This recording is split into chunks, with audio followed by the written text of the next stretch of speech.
Welcome back to another episode of the Blacklist Podcast. Today, we are thrilled to have Justin McPadden, a passionate recovery advocate and the voice behind the popular podcast, The Hope Shot. Through his podcast, Justin has created a platform that not only informs but also inspires and supports those on their journey to a life free from addiction. His dedication to the recovery community drives him to share stories, insights, and resources that encourage and empower his listeners. Join us as we dive into a conversation with Justin about his experiences, the impact of his work, and how he uses his platform to make a difference in the lives of others. This episode, along with the host of other inspiring stories, can be found at theblacklistpodcast.com. Without further delay, Justin McPadden.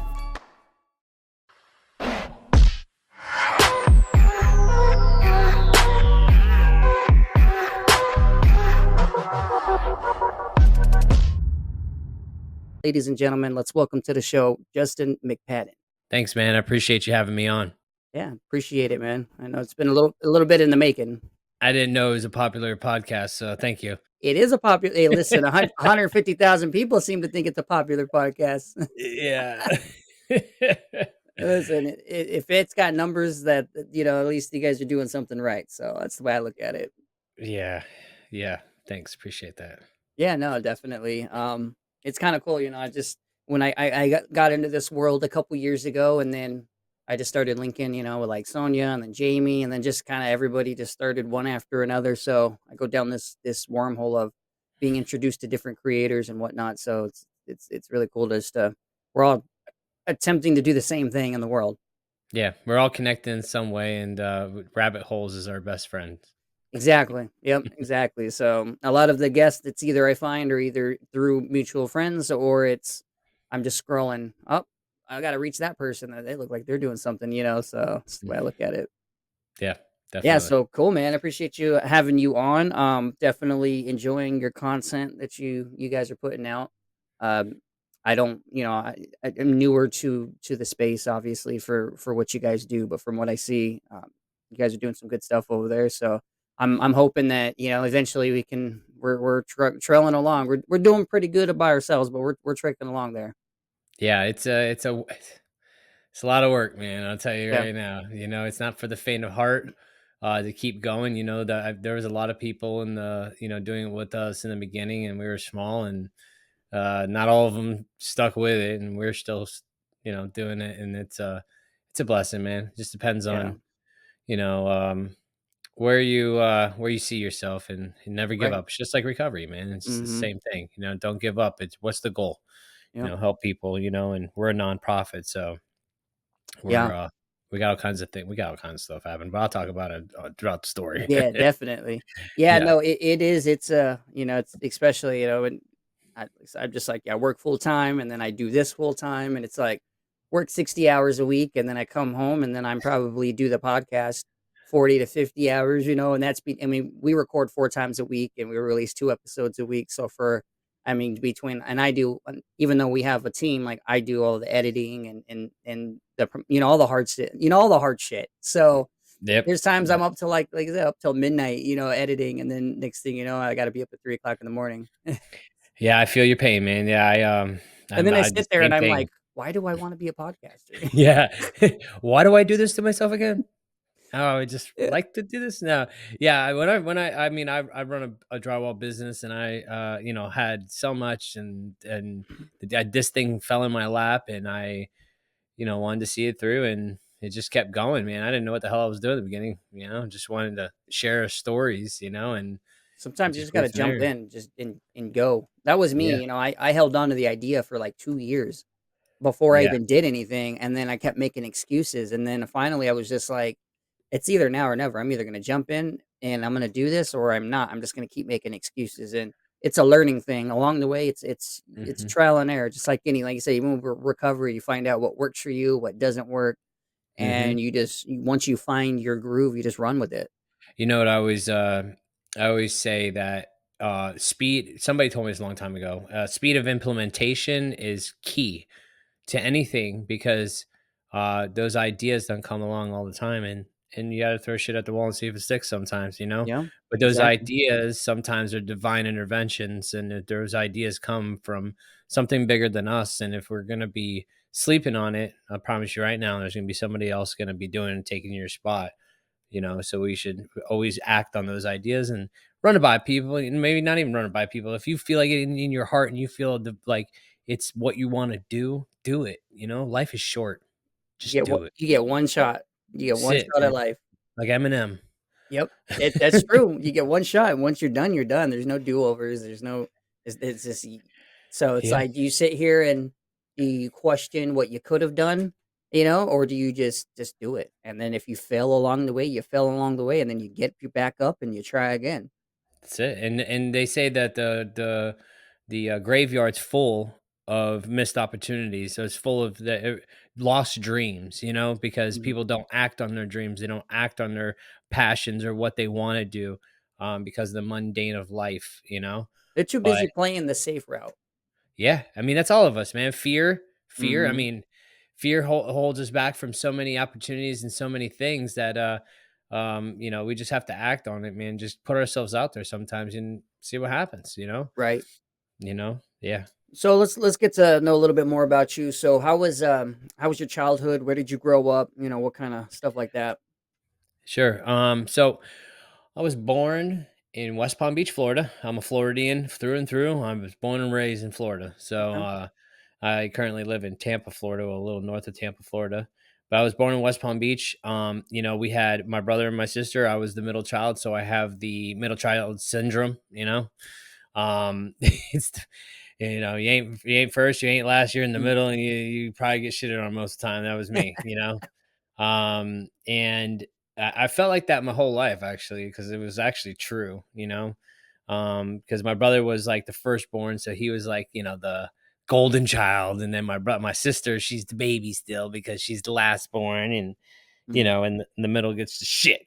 But the my dad was alcoholic, you know, straight up. My mom, but they both were, you know, dabbling or whatever. But my dad was the big alcoholic. You know, he'd be just a mess, abusive, and my mom and him would fight all the time. And he, you know, all my stuff that I battled with my whole life started when I was a child.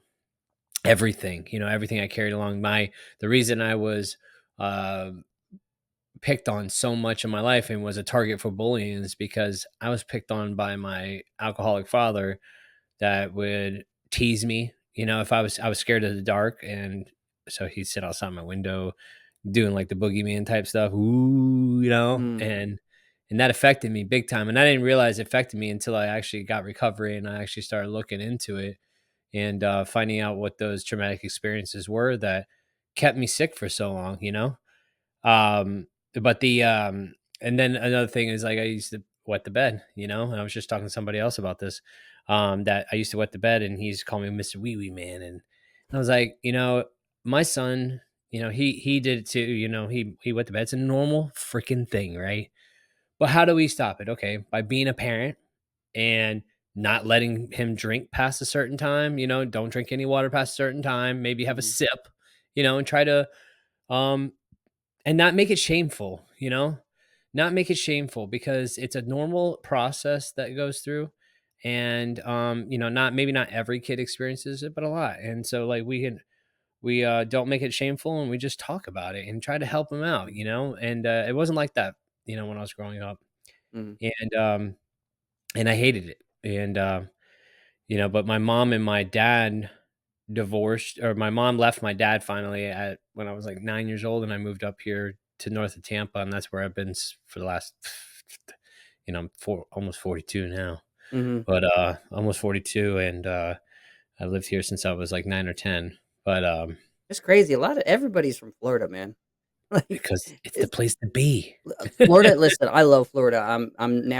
Originally I'm from Arizona, and now I live in New York. And it's like I traveled to Florida multiple times for work and whatnot. I love Florida. I got friends there. If I can move anywhere, it would be to Florida. But it's just too damn humid, man. Yeah, you get used to it, man. I'm used to it. I can't stand the cold. You can keep that shit. I am not about it. It gets it, I it gets it gets 50 degrees here, dude, and I'm freezing. I am like, oh, well, you. and that's the crazy thing is because like I'm from Phoenix, I'm used to 118, 120. So now I'm out here in Western New York where where it's like 30 something, 20 something. Even the other day it was like under, I don't know, it was the middle teens. And I'm just like, and I got metal in me, I have a couple motorcycle accidents, so I got like plates and screws in this, and so I feel it. And so I'm like, Jesus Christ. So I tell Brianna, she's like, yeah, I love her because that's the only reason I live here. But Florida, but a lot of people that I meet through this in recovery is from Florida. Yeah, yeah. It's a good little. I mean, we have a really, good recovery community, and I think it's attracting more people because the weather, man. It's Yeah. beautiful. The sunrises, the sunsets. You can't beat it. You can't beat it. Yeah. Yeah. And my wife loves Florida. She'll never live anywhere else either. She's with me on the cold shit. You Yeah. can keep it. You can keep all of it. We don't need none Right. of that. No. Yeah. But this has But been the coldest. This has been the coldest winter, though. I'll tell you that. It's been the coldest and cloudiest winter in a wow. long time. Yeah, that's what I hear. The weather out here is just crazy nowadays. I don't know if it's just that whole global warming thing. I don't know. I don't know what the heck's going on, but it's definitely interesting. So, what would you say the first time that you ever tried like any substance, no matter what, alcohol, whatever? How old were you? I was 12 years old. It was alcohol, of course, and um, and then it went quick though, man, like hard shit. It was weed and acid, and my mom, her biggest her biggest problem, her biggest drug was codependency. So Mm, she got with my stepdad, and he was like just he was just a bad guy. He yeah. had his foot shot off. He said it was by a cop from Detroit, and just she liked those bad boys, I guess. Mm, Well, this dude freaking was crazy, super crazy. And I just wanted, I think the biggest thing is like, we just want that father figure. We want a role model. We want a mentor. We're not somebody to look up to help right. us, teach us, grow with us, and, that's what I was searching for, was that father figure. Yeah. Well, he was drug induced, boy. And he introduced me to drugs. Like, I shot up with him for the first time when I was 13 years old. Really? Yeah, I did meth with him when I was, 13, 14, It's like, how does that conversation even come up? Like, yeah, you want to fucking shoot meth or like, Well, it started with something simple. First, it started with weed, we yeah. were smoking But I together, think and he we've was. all smoked, weed with a Yeah. parent. Yeah, and then it went a little harder, I was trying to, like, I was trying to be fit in with him, you know what I Mm, mean? Like, I guess he took that for literally, and like, "You want to fit in, little homie?" yeah. And I don't remember exactly how it all went down, but that's how it went down. And he was super abusive. He would beat the shit out of my mom, and it was such a chaos, such a toxic house. And most of the time I was living on the streets because he tried to kill me a couple times, choked me out, freaking tried to throw a metal bar at my head. So I live on the streets, and I got in a lot of trouble doing that. But the drugs, like, it was mostly like all the hard stuff that I did was with him at a young age, and then I didn't touch any of that hard stuff till I was later on. Mhm. But it was mostly him. I was just dabbling like with acid, and your typical stuff, you do Yeah. some acid, and but I was on the streets, man, at like 14 years old, running, gunning, getting in trouble, robbing cars. Freaking, I got in trouble for grand theft autos, auto burglaries. I got caught with a gun. I was hanging out with the wrong people. Yeah. Been in multiple juvenile programs, as a kid, and I also got to go pregnant when I was 15 years old. Jeez. Yeah, running and gunning. I went to a Pinellas County boot camp when I was 16, and then I went to a boys' village.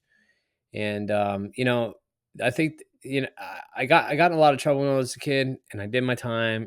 And I my mom, she was just drinking herself stupid. So anytime she finally left that guy, but she would drink herself stupid because he left and they didn't work out, and she was just a mess after that, drinking every single day, like liters and liters of vodka all the time.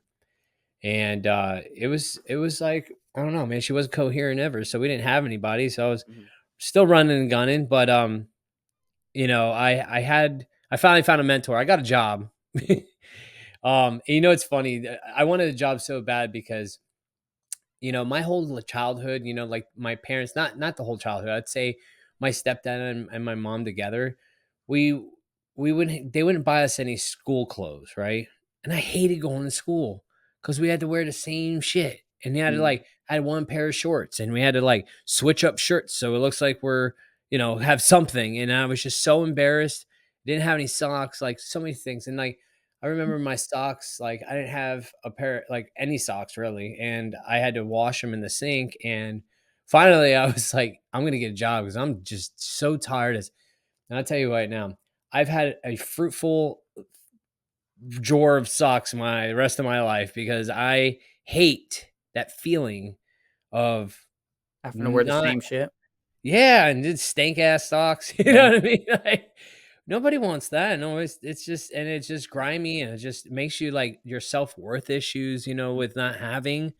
While these kids are having all these new clothes and blah blah blah, I'm over here in Scrubville. And it does something for your psyche. It does something for your confidence. It brings it down. And I already had a lack of confidence because of growing up.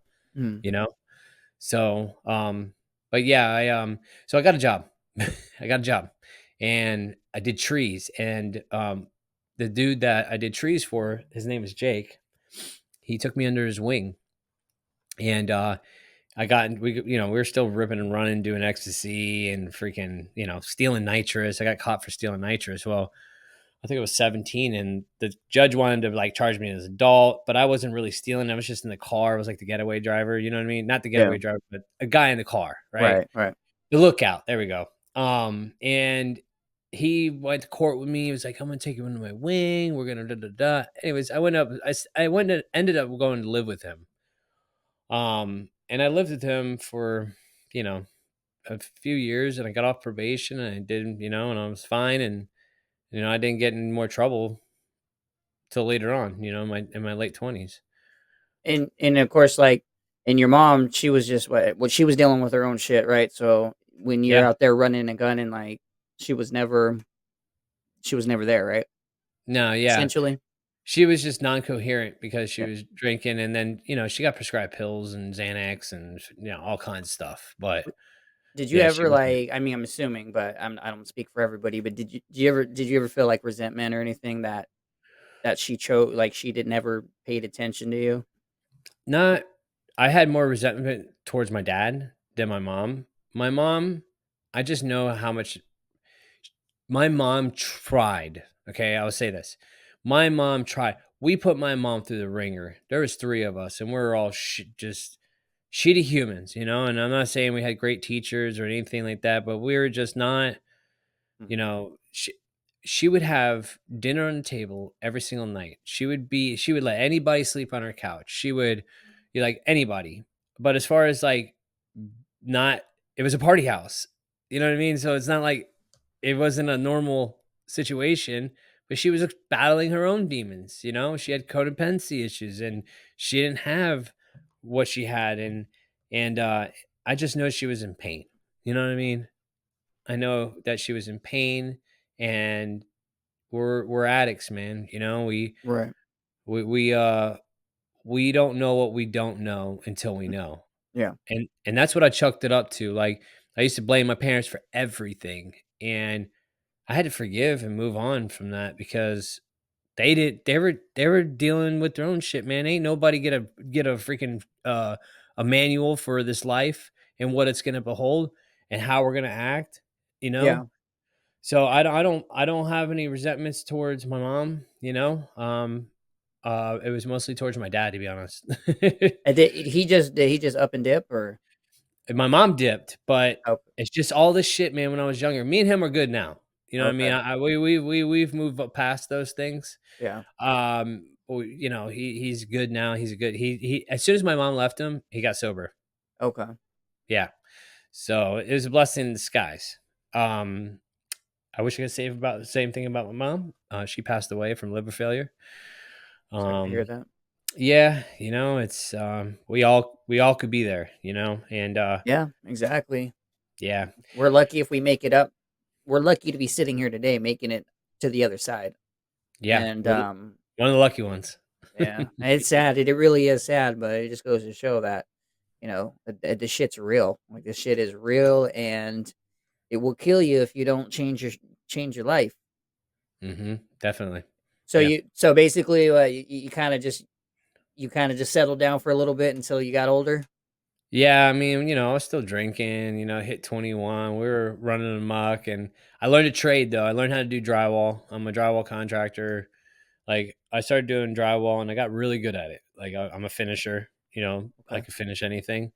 I got really good at it, started making money. Mm, And I opened a business when I was like 21, 22 with my brother. And it was right before the all the pills started dropping. I think it was 21. I don't know. I think it was but when I was 20 years old is when I fell 2 stories working for somebody, sprained my mm, ankle, and I got floor tabs. And I was, you know, just popping pills. I was never really into pills that much, but these got me, and they didn't get me like too much. But I was like, if I had some here, had some there, cool, and it wasn't really hooked, right?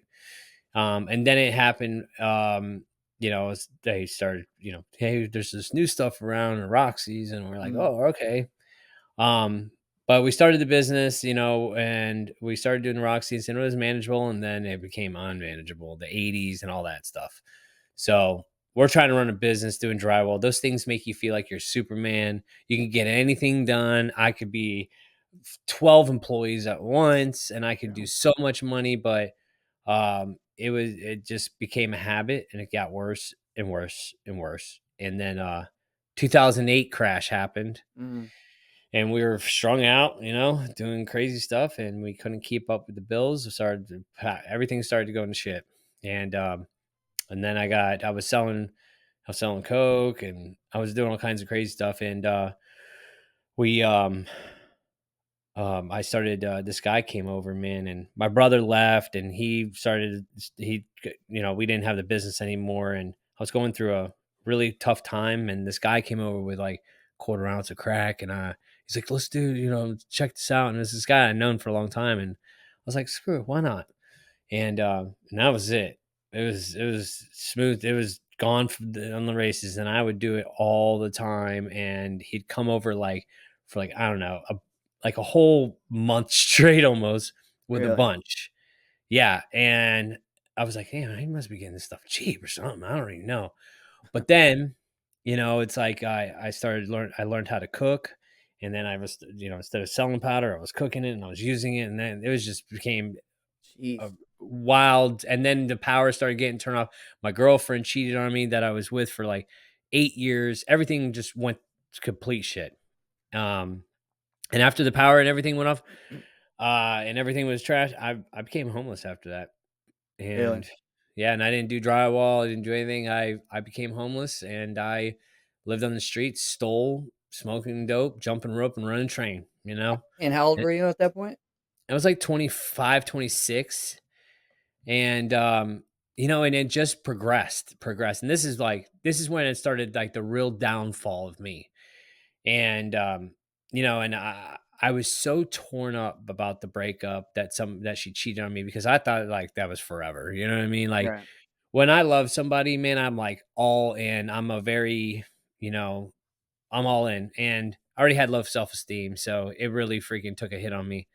And so I you know I just partied, and then next thing you know, I was trying to like get the girlfriend back. I was trying to get the girlfriend back, and she was so messed up too, because we were all just using together, and she was just as messed up as I was. And we she would always accuse me of like doing, like shooting up, and she'd always accuse me of it, and like that tweaker mode, you know what I Uh, mean? Like, and just weird shit, right? And finally I was like, you know what? If you're gonna accuse me, I'm just gonna freaking do it. And I did it.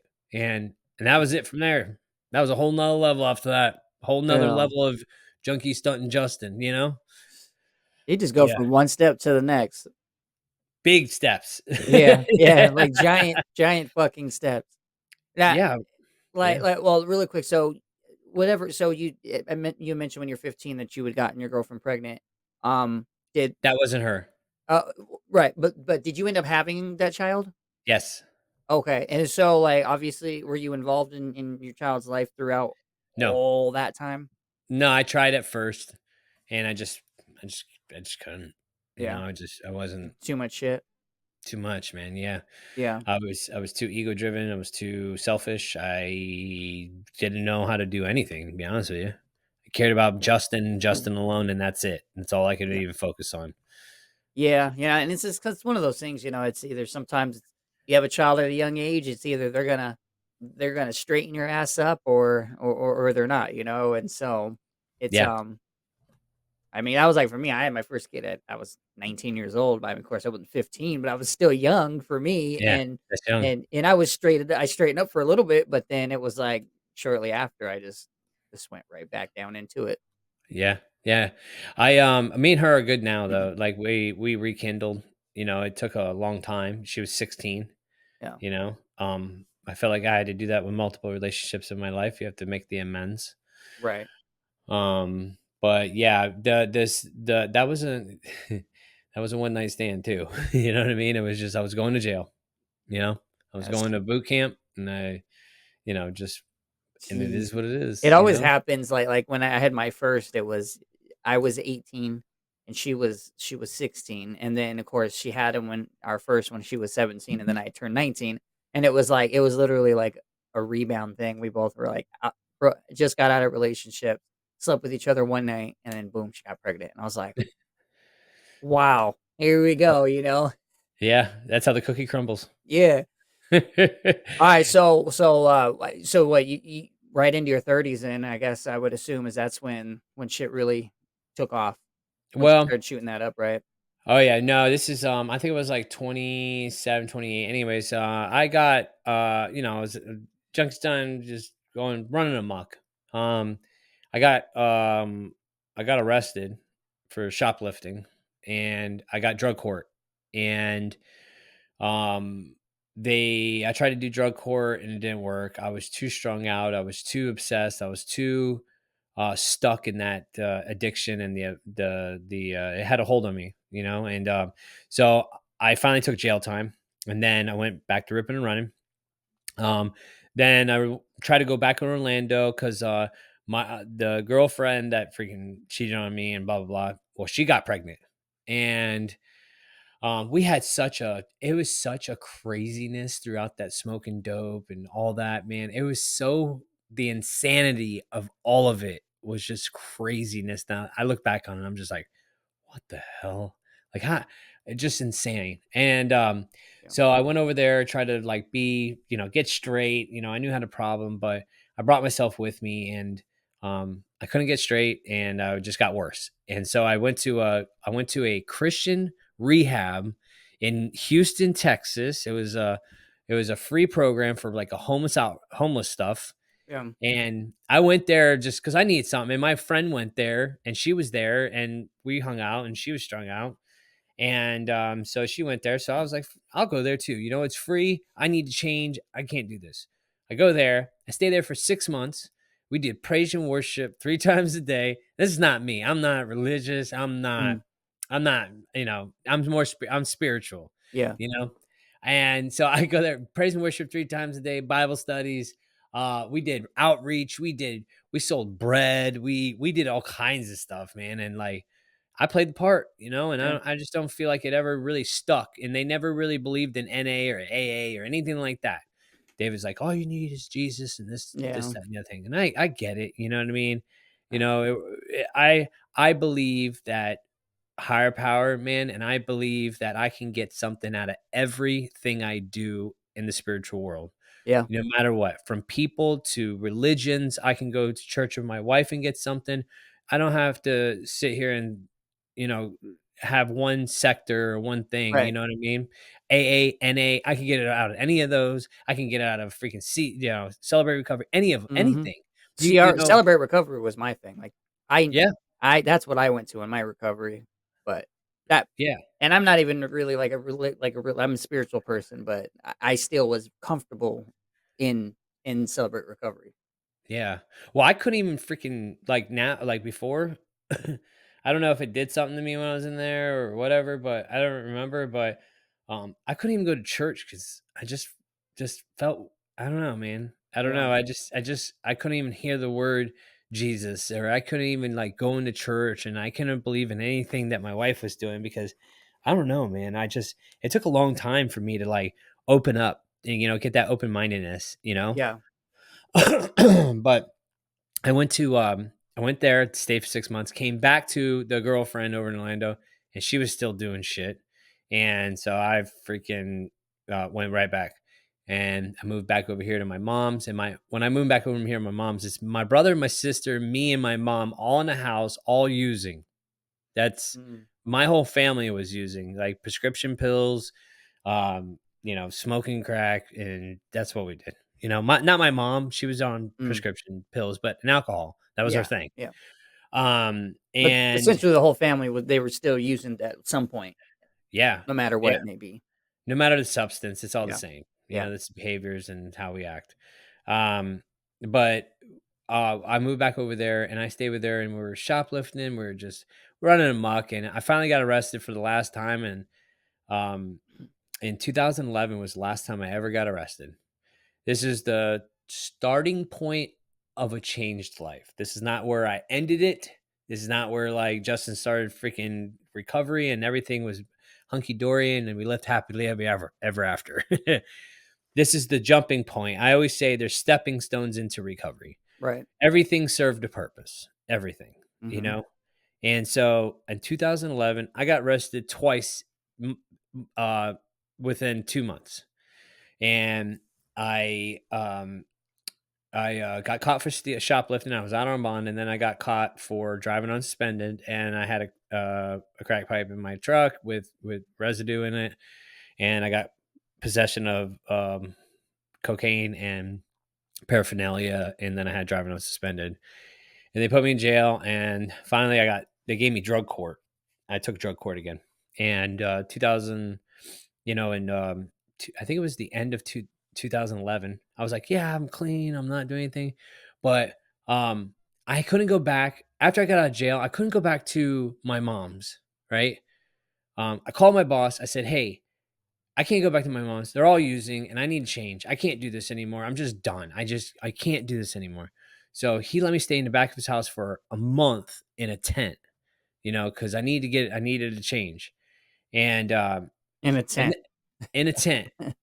Intent, yeah, because he didn't trust me to stay in his house because I was using, Yeah. but I Mhm. this dude taught me how to do drywall. This dude taught Yeah. me almost everything I know today.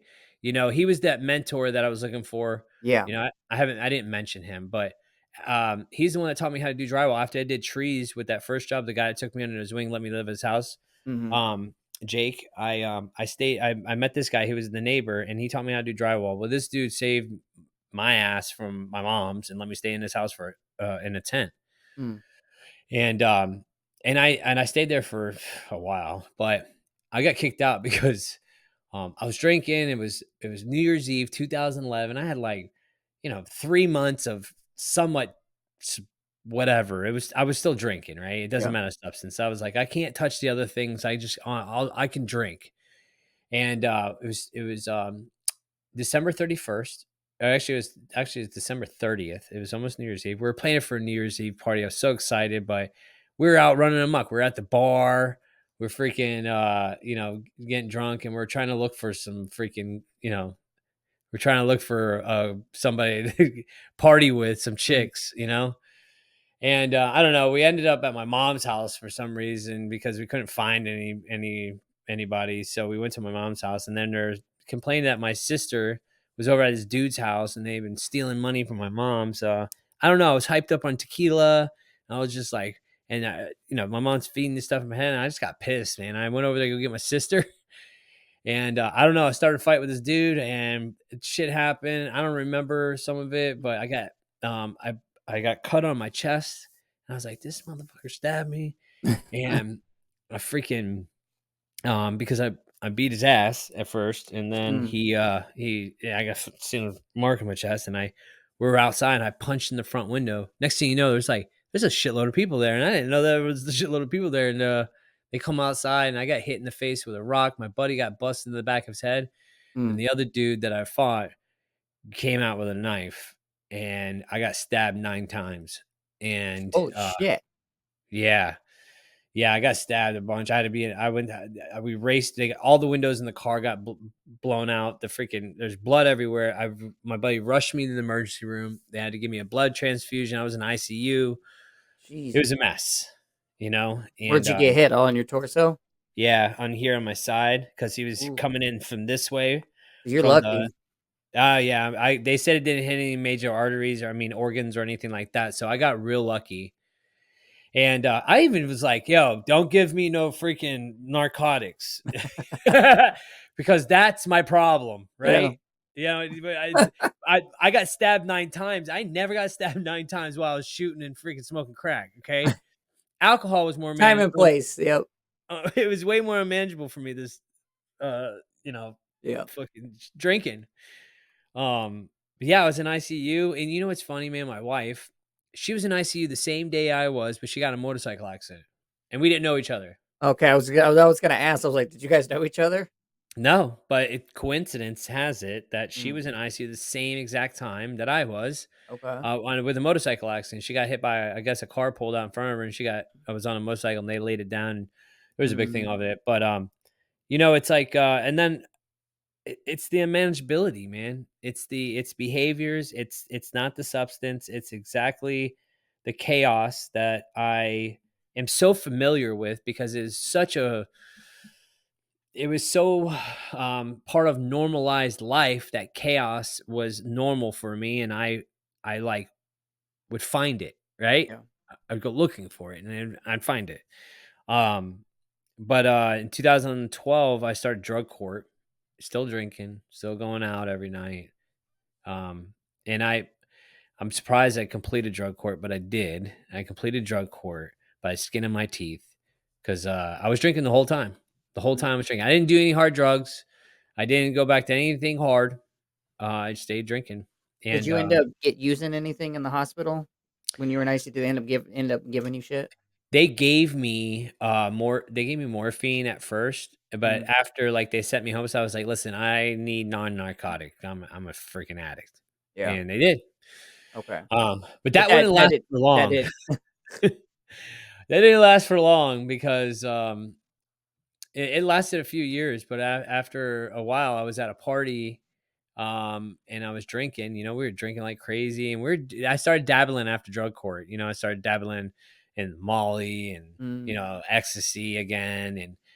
And in my younger days, the ecstasy was like my passion. Like, I Mm. loved ecstasy. I loved ecstasy when I was younger. Yeah. We had raves. We'd go out to rave parties. I mean, just, it was so much fun. I never had a bad experience on ecstasy ever Yeah. until I got older. Through all these years and you going back to substance, what would you say was like, what was the reason that you kept going back to using? Was it just because it was fun? Because you like to get high? I mean, it's different for everybody, but when you go back that many times like you did, like what would you say? Like why? The the I would say, because the familiarity of it, I didn't know how to be. Okay. I didn't know how to be a person. Uh, I was more confident in substance. I was most confident, unconfident person when I was on substances. But at least I was better than I was just being normal, you know? yeah. I just I wanted to shut up the noise. I hated who I was. I hated everything about myself. I just went through life just like, what's the Yeah. point? Yeah. And that's how I felt for so long. I hated everything about myself, every little Mm. detail, everything. And the substances put me into a bracket that everybody liked me. You know, Yeah. if I was getting or using or finding weeds, it means get more. Hmm. I had people around me that I can relate with, Right. It's because just that's like all I when know. we start, when we start working our recovery, like, it's like we go back and we start thinking and wondering, like, okay, why? Like why did I do X, Y, and Z? Like nobody chooses just to go out and just get loaded just to get loaded. Like, like you think about it, like there's so many, it's like we got to, what can we do now to treat the root of that? Yep. We can't just, you can't just get sober, and just move on. Like you got to work that shit. I mean, at Well, least for me personally, it's like I got to figure out why, because if I don't treat the root of it, I'm just gonna constantly keep going back. yeah, no, And of course, you don't know that till like later on in when you work your recovery, but yeah, you don't know nothing. You just think you had a drug problem until it flips the script on you. That's what I say. right. Um, yeah, and the drinking, like, it was unmanageable, but I managed to start a business, have kids. I got with Tiffany, my wife now. We've been together almost 12 years. I met her in 2012, right after I got into drug court. I met her, and I got her pregnant right away. I was like, Mm. Jesus, fertile myrtle, and I guess the drugs didn't stop that. no, no, no, no, not at all. And me and her, she didn't know anything about me being whatever until her ex-husband kind of put it out there in the light. But um I was, we were drinking, we are just having fun, and we are building a life and everything was good, but we dabble a lot, in these little hard drugs, and I was kind of like escalating back up. And then one day we're at a Halloween party, and I was just saying what's up to my boys, right? I was just like, "What's up?" In the back, I was drunk as hell, we're just having fun. I rolled my ankle in a hole or Mm. something. I already have bad freaking ankle. I got the ankles of a 12-year-old girl, and they're just unstable, bro. I'm unstable, and I rolled my ankle and I freaking broke my leg. I don't know how this happened, but I tore major ligaments and tendons in my leg. My big toe didn't work for like 2 months. Jesus. Yeah, and um that was it, man. I went back on painkillers because they gave me some, and at that moment I was vulnerable enough to take it because I was already doing other substances. I already opened the door to other things, and Right. why not? So I went, it was right to the races, and I was you know, using freaking painkillers every single day. And it was just, I found an endless supply from a guy, and I was making money doing drywall work. Mhm. I was running a business, and he had an endless supply, and I was getting it, Yeah. Yeah. and they're expensive too. I'll tell you right now, Oh, 30 jeez. $30 a piece was I was not gonna say cheap. like 25, $30. Yep. Yeah, it's not cheap. Especially when you're doing like, 10, 15 a day, like Yeah. on the low end. Yes, and it's just crazy. I was doing 2 at a time, Yeah. 2 Yeah. 30s at a time. It was Mm. insane. Um, but I got right back on, and that was it from there. Like, I tried to quit so many times. I had so many attempts. My wife was gonna leave. Well, she wasn't my wife at the time. She was just my girlfriend. We had another kid. I had my son in 2016, and it was just kept going and kept going. I tried to get clean. I cleaned up for a little bit, and then 6 months later, bam, right back to the races. I tried to go to NA meetings, tried to get weight T tags, blah blah blah. Yeah, how did she deal with all that? She didn't really. She didn't understand until she found out, and I was open with her about the pills. Yeah. She thought I was just drinking, and Oh, okay. She didn't yeah, know she about didn't all the other understand. shit. Yeah, she wasn't hip to the deal. She doesn't Yeah. know. She wasn't ever, on Yeah. pills or anything like that. She That's like my understands my though. ex-wife was so oblivious to it. Yeah, but she understands only because she had the motorcycle accident, Yeah. and she got a script of painkillers and understands the addiction part of the painkiller side because it makes you feel really good, you know? Yep. Yep. Yeah. Um, so yeah, and then finally, man, I'm running a business doing drywall. Somebody called the state of Florida on me for working without a license. Mm. And and I was like, shit, man, my life's over. Like, what am I supposed to do? How am I supposed to support my family when all I do is drywall? I don't know anything else, and I run a business, So I was like, screw it. He's like, you'll never be a drywall contractor. You never be a contractor because you're a felon. And I almost took that to heart. I was like, yeah, you're right. My whole life, that's how I thought. I'm a felon. I'm no good. I'm never gonna be anything. There's no point even trying. You're right. But I didn't let it stop me. I went and got the book, studied, and in January of 2018, I took the test and I passed flying colors, right? And And they let you be in a felon? They didn't have any restrictions on that?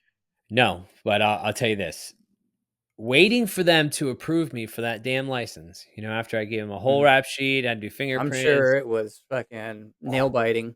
Bro, no, it was pill yourself and drink yourself stupid, right? Really? Because Really? in my head, this is the chaos. This is why we Mm. kept going back. The madness. Oh, you're They're ours. not gonna approve it. That dude was in my brain telling me, "You're a felon. You're not gonna get it." There another da, da, da, da, da, da, da, all my childhood stuff. Everything's flooding. Everything's just all the insecurities, everything bullying, all the craziness, all came back, and it was like just really screwing me up. So I freaking shut it up by pilling myself and drinking myself stupid. Um, Yeah. and my wife is like, "I can't do this anymore." I'm like, "I can't either." And they accepted me. They said I was approved. They let me have my license, and I was like, it was my mom's birthday, and she passed away. And it's my mom's birthday, March 10th. That was the last day I used. It was March 10th, and um, because I was like, man, this is my only opportunity to get it right. They approved me. They accepted me for all my background and all my ugliness, and I ran with it. So Mm. March 10th was the last time I actually put drugs in me, but I had to dose myself down on Suboxone. Yeah. So March 16th is my actual clean date. March 16th, 2018. I call it Justin 316. Just throwing that out there. Mm. That kept me clean most time. I'll tell you right now, you better find something that makes you stay Mm. clean. That was one of them, Yeah, you know? mine's 10, 16, 18. So, Oh, sweet. yeah, that's mine. October 16th. Oh, yeah, dude, that's awesome. The Yeah. 16th. That's awesome. Yeah, my daughter's birthday is the 12th. Yeah. Um, yeah, but and then I just threw myself into this deal, man. I threw myself in the recovery. I went into meetings. I did outpatient treatment. I checked myself in the outpatient treatment voluntarily because I needed extra accountability because I didn't trust myself. You know, Yeah. I did 90 meetings in 90 days. Okay. And I did both. I did 90. I'm still running a business, withdrawing, doing outpatient treatment, and doing 90 meetings in 90 days. Jeez. And it stuck, man. It finally Yeah. stuck. And I didn't think it would ever stick, you know? Yeah. Yeah. I mean, sometimes, man, this shit works for people. And sometimes it doesn't, you know? Like, sometimes, 90 meetings in 90 days is like way too overstimulating. I don't know, but at least it worked for you, and that you were able to do it.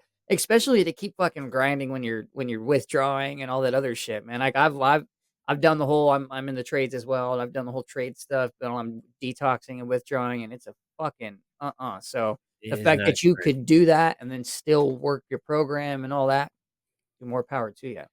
Yeah, I just, I had enough. It was the pure surrender. Yeah. It was the me saying, "Drugs, you done whoop my ass. I've Hmm. tried every which way.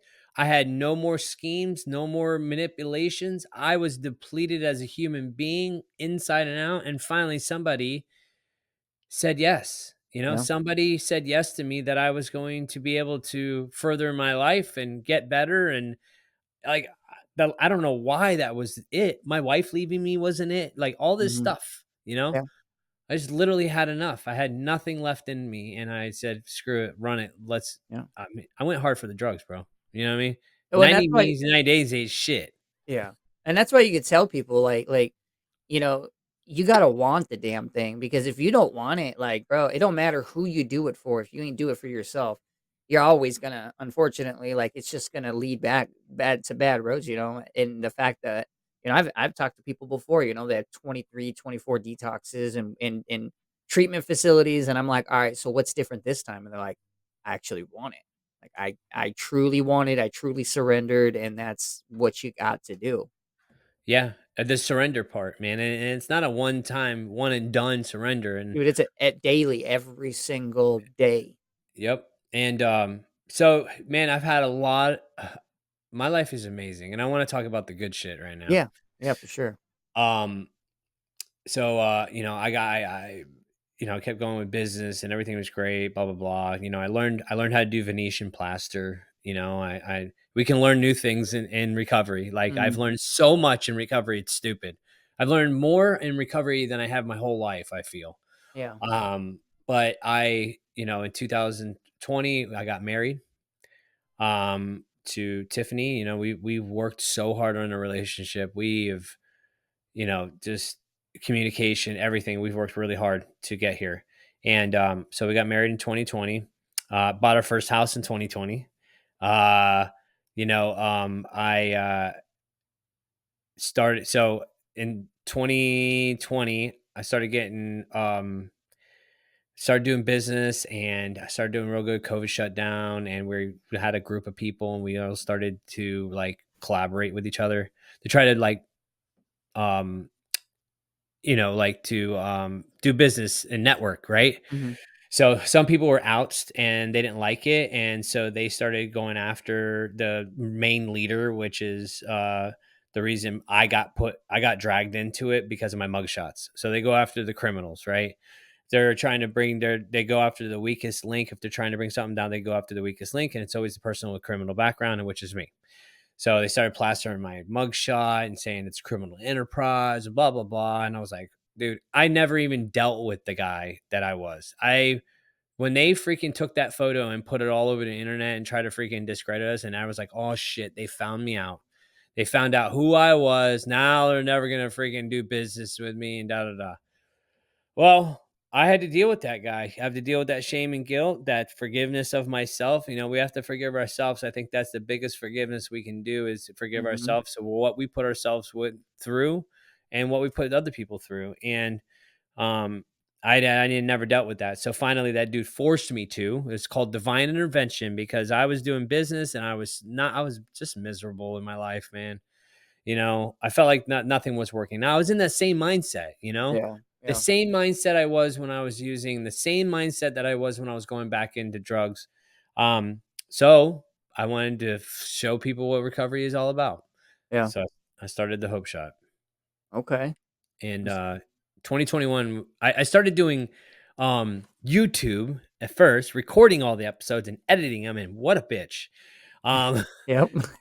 What a bitch. And because I have a YouTube channel for my drywall page and I was making money off of it. So I was like, Okay. well, why not? And oh my God, it was horrible. And if you see my first video, if you go on my YouTube, bro, and look at my first video, you're going to see like, I was so nervous and awkward and it Yeah. was just not Yeah. me. I've really grown into this role. Isn't it crazy, like, when you look back, like, even for me, I go back and I look at, like, my like, Jamie Tall was my very first episode, and then Sonia Johnson was the second episode, and even then, like, starting, it's so cringe, and then I look at it now and I'm like, "Oh, this is, like, more natural, like, it's cool in it," but, oh, I look at that shit and I'm just like, "Oh, I wish I could just delete all that," but I'm like, "Nope, nope," because that shows that's us being human. It's showing true progress in life, in recovery and everything. So And it's like having home videos of yourself all yeah, grown up. watch Yeah. yourself grow, and Yeah. eventually, we'll be in like professional studios with like that's my goal at least. Yeah. No, it's happening for me very soon, actually. Awesome. But so I started the Hope Shot. I started sharing stories, and then I went to live on Facebook. Actually, it was January of 2020. I mean, 2021, January, at the end of January. Mhm. I created the Facebook page, and we started doing lives. I was like, man, I can't do this editing anymore. We're gonna go live. So I Yeah. started doing lives. Started doing with Zoom. Well, that Mhm. was a bitch. And Everyone starts with Zoom. because this is the thing. 2020, was popping, and Yep. Zoom was everything. And so I started doing lives. I started going Sunday night. We did topics, and then Wednesday was addiction to success. And the Mm. reason I have addiction to success because I had to define what success looked like for me. My Right. buddy used to tell me, if you went nowhere than where you are right now, what are you successful? And I'd think about that. I was like, Yeah. you know what? I am. I'm not shooting up dope Yeah. anymore. I'm not Yeah. upsetting my family or letting them down. You Yeah. know. So And that's where everyone's level of success is different. Yeah, and I always looked at everybody else's thinking I wanted that, I was Mm. looking at everybody else's and getting jealous, and I was just I was in a shitty place. Yeah. And I kept going in that shitty place too while I was doing the Hope Shot, but my wife got sick at the beginning of the Hope Shot. In 2021 February, right after the Hope Shot started, she got cancer. Mm. And she had a tumor, 20-pound tumor, man, blew up out of nowhere. So we had to go through the motions. She had to get surgery, get it removed, she needed care. I had to care for her. It was just, and then she had to do chemo. Mm. So all of 2021 was chemo, and I had to hold down the fort. That means kids, food, Yeah. everything, everything. We had a lot of people step up for us, man. That's where where your true friends are, and that's where recovery really Yeah. kicks in. It's where, like, I've met some of the truest friends I've ever met in recovery that Yeah. had my back. It was a hard time, man. It was so hard, but I kept the Hope Shot going.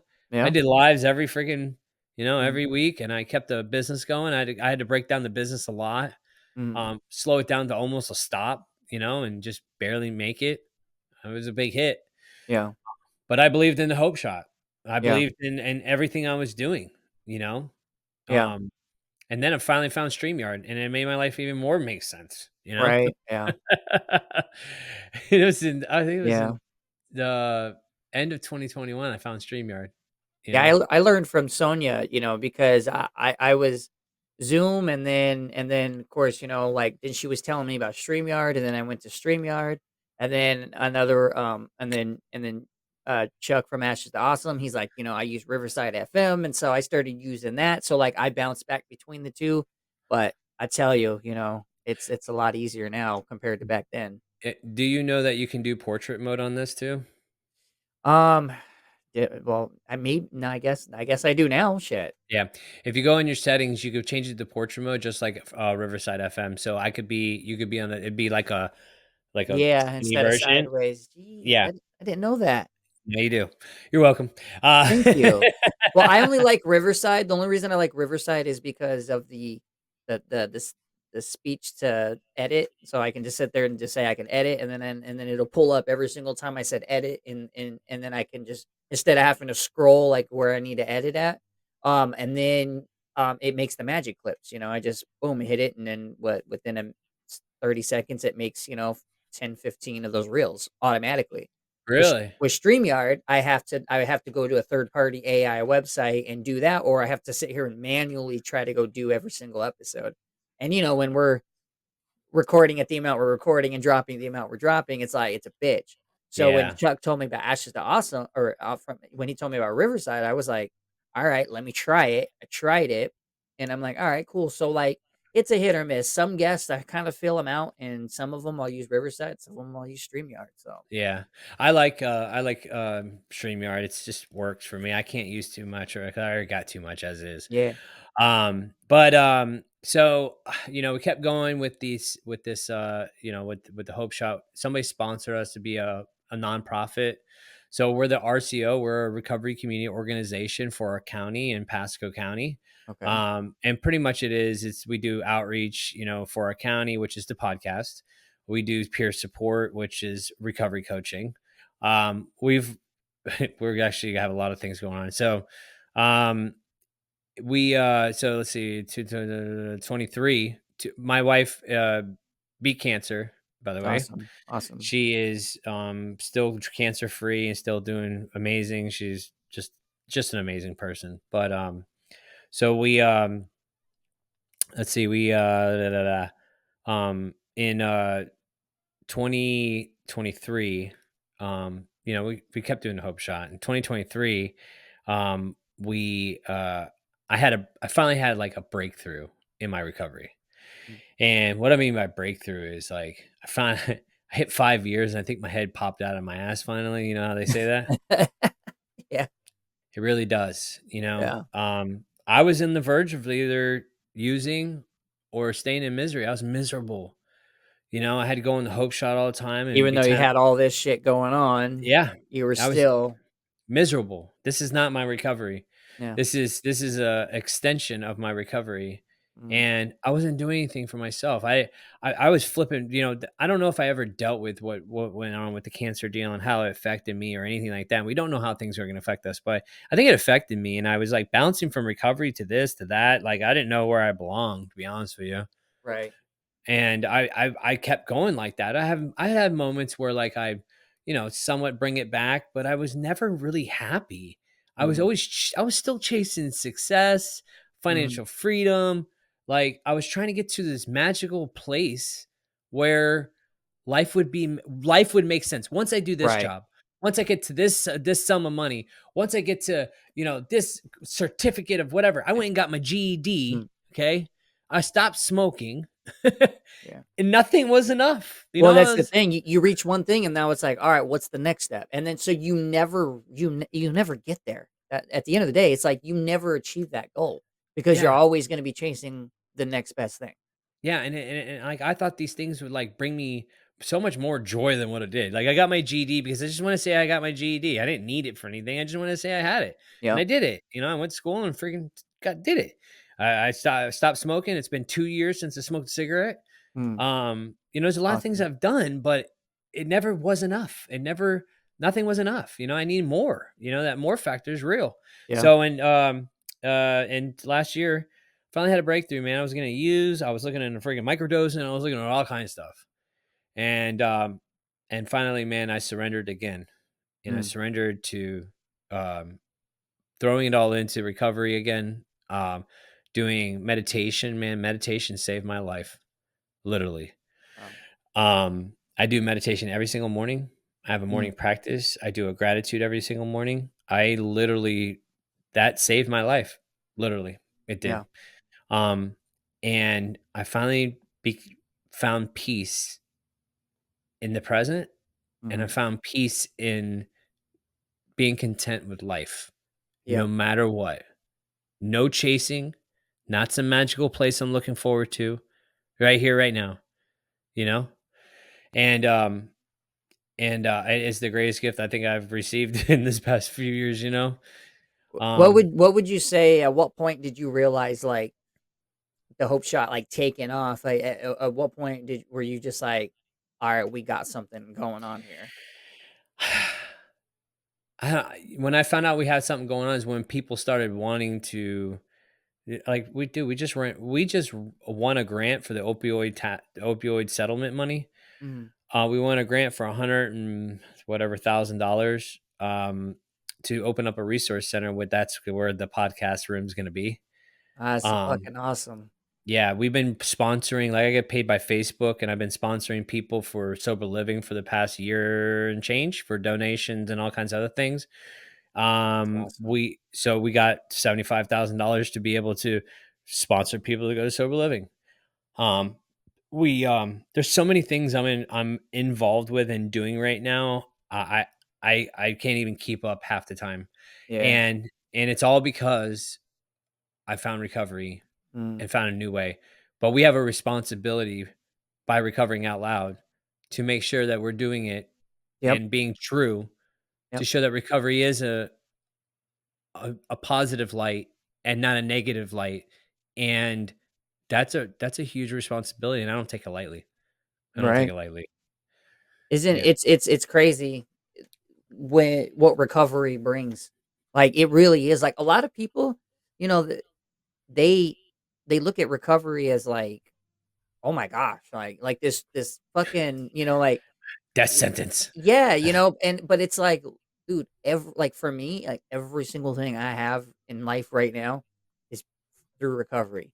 Yeah. Every interaction that I've had, this podcast, being able to do what I do for our community, just everything is through, I met Brianna through the podcast. Like it was just all different things. And it was like I wouldn't be here if it wasn't for recovery. And Mhm. so, and I still got, I mean, it's 2023, like that was getting established. This year, I mean, we're working the same thing with kind of what you guys are doing. We're trying to get nonprofit going. We're trying to get some sponsors. I mean, we're really trying to take this to the next level to be more than just a podcast, to be an outreach. So, Yeah. um, I It's the biggest outreach. I mean, that's exactly yeah, what you're doing is doing outreach. And what does that look like? yeah, The Facebook thing's cool. I got 150,000 followers. It's cool and all, but that's not where the magic is. Right. That's just all smoke and mirrors. I love posting positive stuff, and I love Mhm. helping people, and I love all that. But what am I doing in my community is Yeah, I where think the that's magic is in your community, like, exactly. physically, face to face, yeah, it's great to have the online support and whatnot, but when Yeah, you're able to walk out in your community and just see the transformation happening because through something that you're able to, help, make that happen, it's yeah. gotta be some of the best feelings in the world. Oh, it definitely is. We're actually we have MOUs with the treatment centers. Now we're going into treatment centers, and we're going to start bringing meetings. But what we're doing is not like NA, CA, Mhm. CR, or anything like that. It's we're just going there universal. We're going there as peers. We're going Hold in on, there what the to heck happened here? just speak our truth and see if we can help somebody, and that's it. You know. Yeah. So So for the ones that don't know, where can they follow you? Where can they find you guys at, support you? you can find us on Facebook at the Hope Shot. You could also, we have a podcast we do every week. We go live on Facebook every Sunday at 8 p.m. We also have audio podcast for some things that we don't put online that you can check out. It's on all major platforms, the Hope Shot Recovery Podcast. And, that's pretty much it. You got a website?